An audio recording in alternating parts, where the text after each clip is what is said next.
Dear NRB TV viewers, welcome to the show. As you know, according to the UN report, there are more than 20 million people around the globe is starving. And this is a great humanitarian crisis right after the World War II.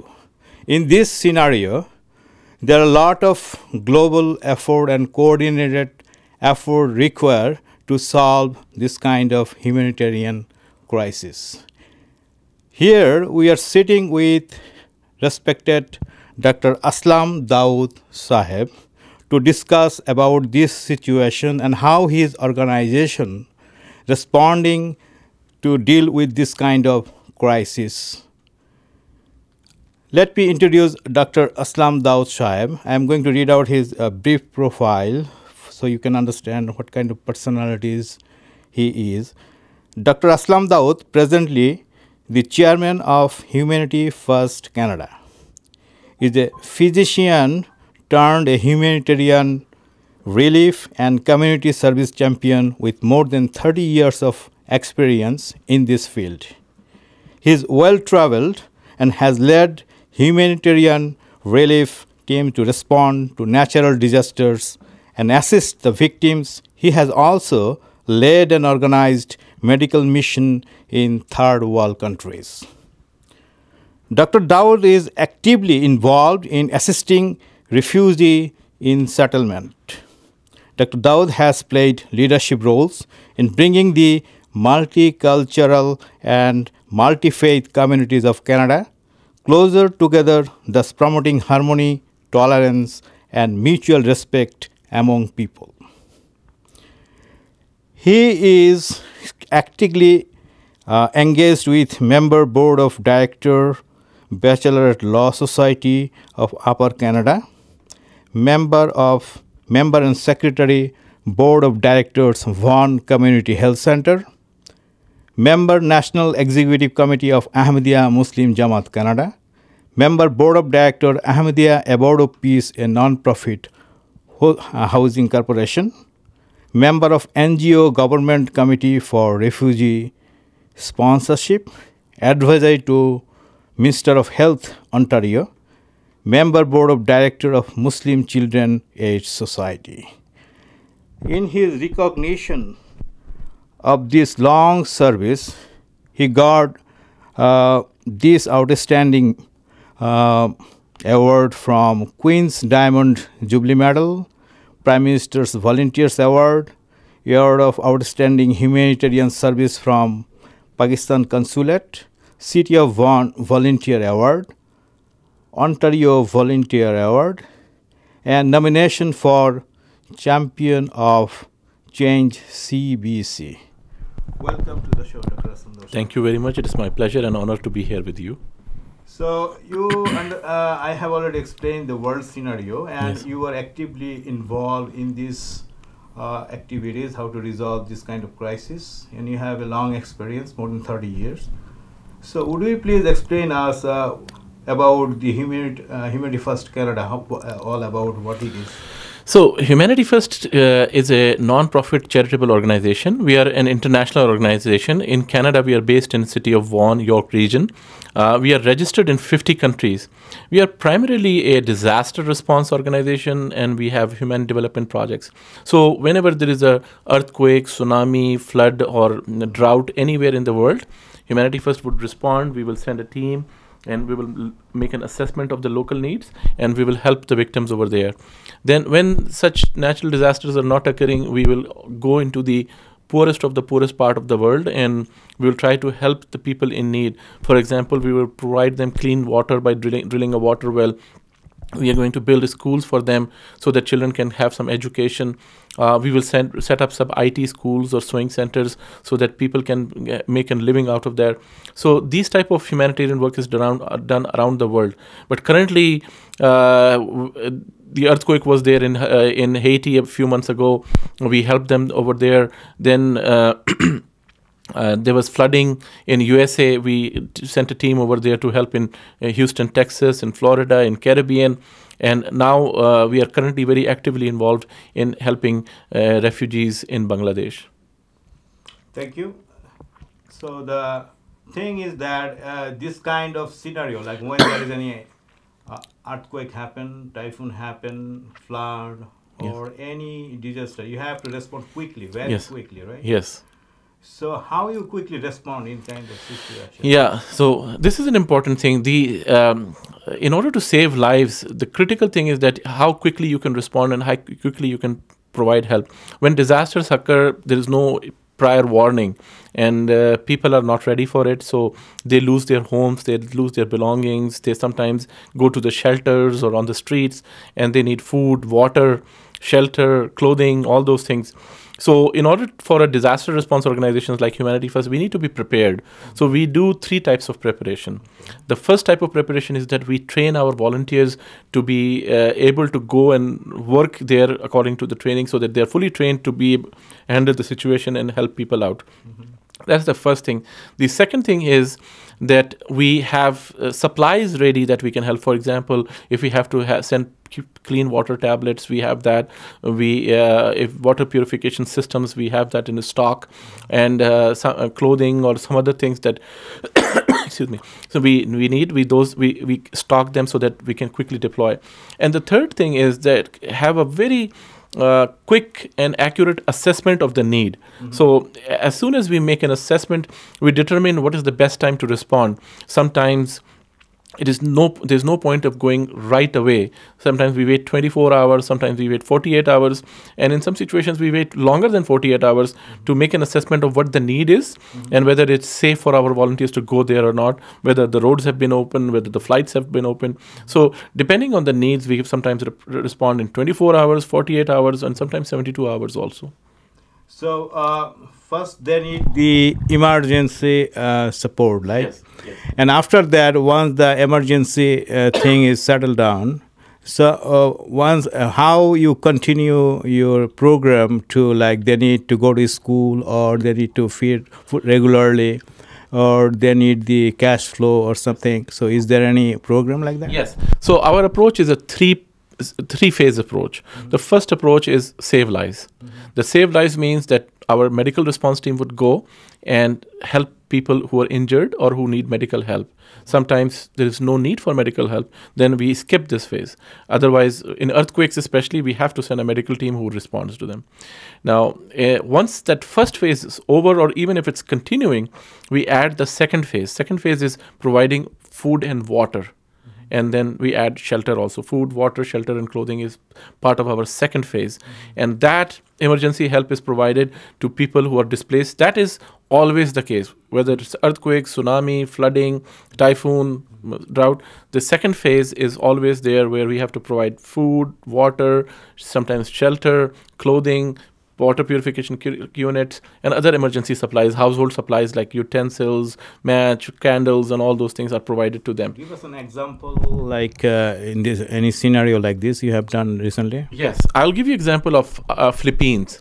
So in Philippines, when there was a typhoon Haiyan, which was one of the largest typhoon of present times, we got the information, we immediately made an assessment, and we found that there is no medical need.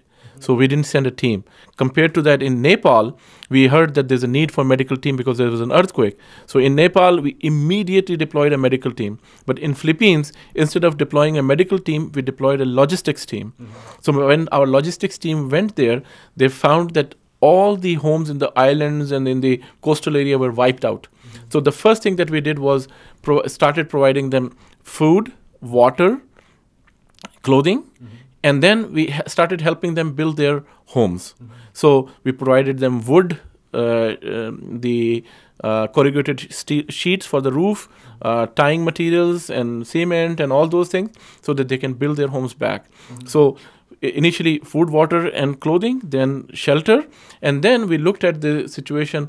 What is the need in that area? We found out that there are schools that got wiped out and children have no place to go to. So we immediately started construction and we built 3 schools in the Philippines in that area.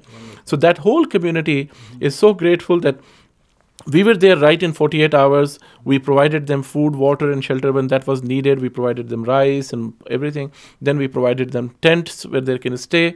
And then we moved on to the next phase, which was to provide them construction material and help them build their house. We built 400 homes for the people we were helping. And then once that was done, we worked with Board of Education to build the schools. And now 3 schools were built and given to the Board of Education. So in addition to quick response, what are the other contemporary programs you are currently running, like pure water purification or something like that? So in addition to disaster response, we have about 8 other humanitarian programs. The second largest program that we are running is refugee resettlement. So we have been helping refugees from around the world. We have sponsoring them, bringing them to Canada, resettling them. In addition to that, we are also going to the refugee camps and helping them out. For example, we were in Jordan, in Turkey to help Syrian refugees. We sponsored them to come here. Now we are in Bangladesh helping Rohingya refugees. The third program is our Water for Life program, where we help people get clean water by providing them water wells, hand pumps, electric motor pumps, all that type of work. Then the fourth program is the Knowledge for Life program, where we'll build schools, provide school books and other things for education, supplies also and everything. And then we have a Learn a Skill program, where we will build IT centers and sewing centers so that adults can learn and have employment. Then in addition to that, we have a global health program where we run medical camps and surgical camps. Currently, Humanity First Canada is doing about 40 eye surgeries every month. So we are doing cataract surgeries to restore visions.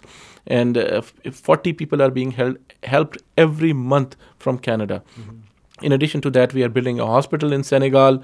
We are doing medical camps around Africa. And we have vaccination campaigns and maternal and child health programs. So that is all under Global Health Program. Then we have community development programs, which we do in Canada. For example, for senior citizens, for single moms, for women and children, there are programs to educate them, to help them, to guide and provide support.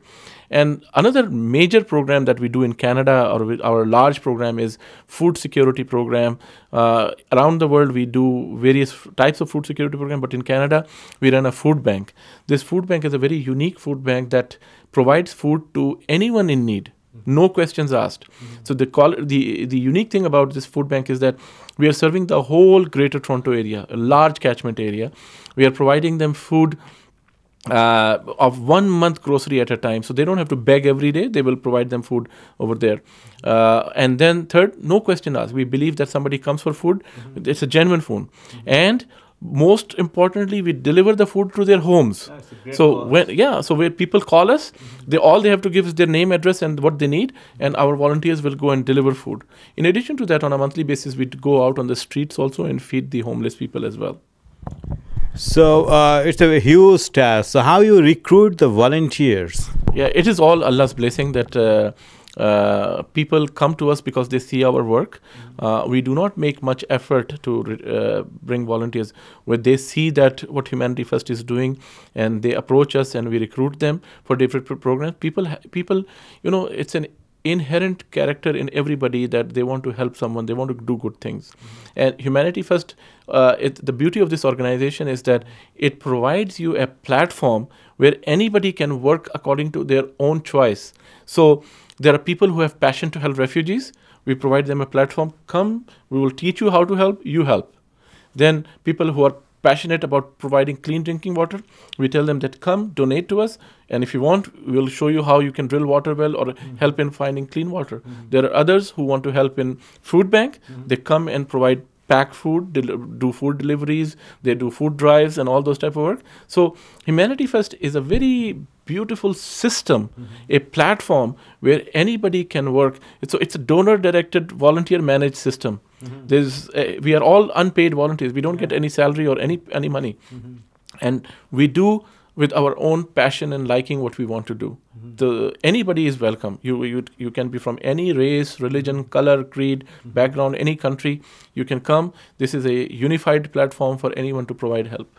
So what is the official way to register for volunteers? What is that? So how people will register for the volunteers? Oh, it's very simple. You just go to Humanity First website, humanityfirst.ca, and there's a tab called Volunteer Registration. They can register there. We will contact them. We will invite them. We will ask them what type of work they want to do, and then we will assign them various kind of work. For the disaster response, that is mostly it's happened in abroad, right? Yes. So how you organize those volunteers and how you send them? So for disaster response, we have a requirement that our disaster response team must be trained. Otherwise, we do not send them. It's very risky. So we invite them to register for our disaster response training, and we provide a very state-of-the-art training, international training, where people come from various countries to receive this training. This training is done in USA, Canada, and England. So people register for this training. It's a 3-day course. Once they complete the course successfully, we certify them, we give them a certificates, and then they're eligible to go to mission. So can you give us an example, like what kind of people you recently sent in Haiti or Philippines? Yeah, so depending on the kind of needs that we have, we send people, we recruit people from various backgrounds. For medical missions, we will take people who are doctors, nurses, paramedics, firefighters to help in disaster response. Then we need people who have accounting background to help us in finance and accounting. People who are good in graphic designing, we need them to help us in designing flyers and forms and other materials. People who are good in project management, we recruit them to help us in project management. Then we need people who are good in communication and social services skills so that they can deal with our clients and people who need help. So all kind of people, anyone who is engineer, we need them for our construction projects. Anyone who is project manager can either help in Canada or can actually go to our project site and help there. Okay. Another current issue in the world, the Rohingya crisis, right? Rohingya refugee in Bangladesh. And you have initiated a very good effort to help those needy people, distressed people. So, and also there is an upcoming event for the fundraising event. So can you explain to our viewers so they can understand and they can attend and participate and contribute?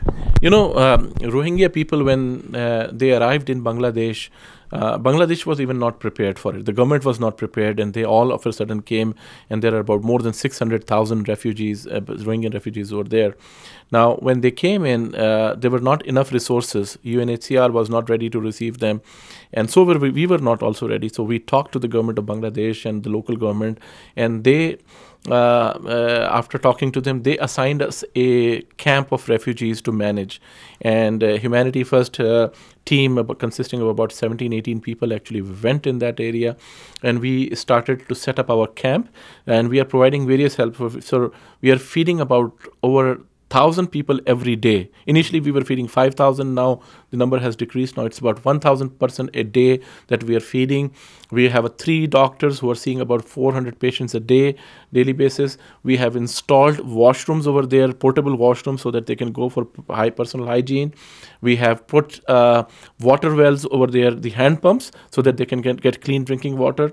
And in addition to that, we are providing them emergency supplies, clothing, and other needs that they may have. So it's been an ongoing help that we are doing. We have been doing it for last couple of months, and we plan to continue it at least until New Year or first couple of months in New Year, and then we will reassess how long we need to continue that. But that is the help that we are providing. It's costing us a lot. We do not have any income other than what donations given to it. So we strongly encourage and request all our viewers and donors to please come and attend our event, the fundraising event that we are doing on December 1st at Toronto Grand Convention Banquet Hall. It's all funds that is going to be raised on that day will be used on Rohingya refugees in Bangladesh. And the funds required are tremendous to provide medicines, clothing, water, more washrooms, and other emergency supplies. And on that day, we are going to tell you how we have been helping there, what we have been doing in Bangladesh. And if you want to volunteer, you can at that time register also to volunteer. And any donation that you can give to Humanity First will go a long way in helping those Rohingya refugees over there. The more donations we have, the longer we can continue. Exactly. The good thing is that they're already settled there. They have the sanitation, they have the water, they have the daily food. Only they need to survive, and that's why they need other funds, so they can continue their life. Yeah, we need to continue that because the funds that we have is ending almost. And if we want to continue it for any longer, we need more funds. So that is the purpose of this fundraising event, so that we can continue in January, February, and even longer. So can you just exactly tell our viewers, like, which date, what is the venue, and what time they can come and join that event? So I would encourage our viewers to please go to our website, which is very easy to remember, humanityfirst.ca. humanityfirst.ca. Even if you Google it on Humanity First Canada, you will be taken to Humanity First Canada website. Once you go to the website, the main page has links and details of the event. The event is called Dine and Let Humanity Shine, fundraiser for Rohingya refugees. This fundraiser is happening on December 1st of December 2017 at 6:30 p.m. at Toronto Grand Convention Hall, which is located in Rexdale area. You will find the address and the details of the map on our website. And the address of that is 16 Highway 27, Etobicoke, Ontario. 16 Highway 7, Etobicoke, Ontario. I strongly encourage you to buy the tickets online. You can just click and buy a ticket, and email all the tax deductible receipt will be emailed to you, and you will be able to come with that printed copy of the receipt. So it's very easy. You can help out our effort over there. If you want to volunteer, you can also do that. So I strongly encourage you to visit humanityfirst.ca. If you do not have internet, you can also call us on our phone number, which is 416-440-0346. 416-440-0346. Dear viewers, I hope you have got all the messages how Dr. Aslam Daud and his team, on behalf of Humanity First Canada, doing the tremendous work around the globe. And he's also running food bank here in Canada. You have all the informations. So whatever he said, you will find all the detailed information in the website humanityfirst.ca. So on behalf of you, I want to thank you, Dr. Aslam Daud, to giving us this opportunity to meet you and let our viewers know what you are doing, how you are doing. It is absolutely my honor and pleasure to be with you, and thank you very much for giving me an opportunity. And I look forward to our viewers and supporters to come and join us and see more presentations on what we are doing over there. Thank you very much. Thank you, dear viewers. Thank you.